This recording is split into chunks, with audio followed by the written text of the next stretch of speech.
satu-satunya cara yang bisa segera menghentikan pandemi ini adalah dengan menggunakan vaksin. Itu sebabnya di seluruh dunia, sejak awal diketahuinya penyakit ini, banyak sekali laboratorium. Saya rasa sekarang ini sudah kira-kira 287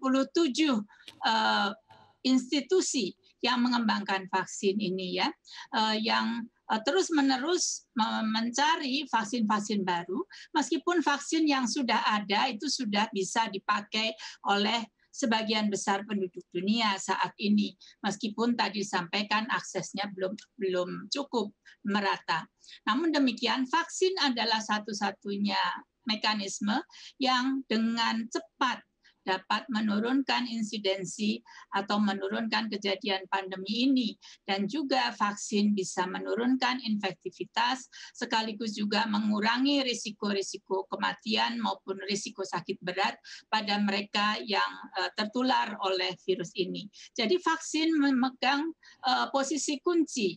Obat-obatan yang sekarang diberikan hanyalah obat-obat untuk memperbaiki imun sistem saja, vitamin-vitamin biasanya yang diberikan, dan obat-obat antivirus yang sebetulnya mekanisme kerjanya pun kepada SARS-CoV-2 ini tidak diketahui dengan pasti. Bio Farma mendapat tugas dari negara untuk bagaimana menyediakan vaksin COVID kepada seluruh rakyat Indonesia. Ada beberapa strategi yang kita ambil dengan situasi kondisi seperti ini agar tujuan negara kita dalam menyiapkan vaksin bagi rakyat kita bisa terpenuhi dengan baik, dengan cepat, aman, dan berkualitas. Strategi yang pertama adalah strategi jangka pendek. Pada saat strategi jangka pendek, strategi jangka pendek itu kita melakukan import produk jadi. Kita ingat pada saat di awal Januari itu kita impor CoronaVac. CoronaVac ini vaksin Sinovac yang sudah jadi, yang memang sudah diproses produksi di Tiongkok, dan kita peruntukkan bagi tenaga medis yang memang sangat membutuhkan. Dia sehari-hari melakukan perawatan medis dan beresiko dia kontak dengan pasien-pasien COVID.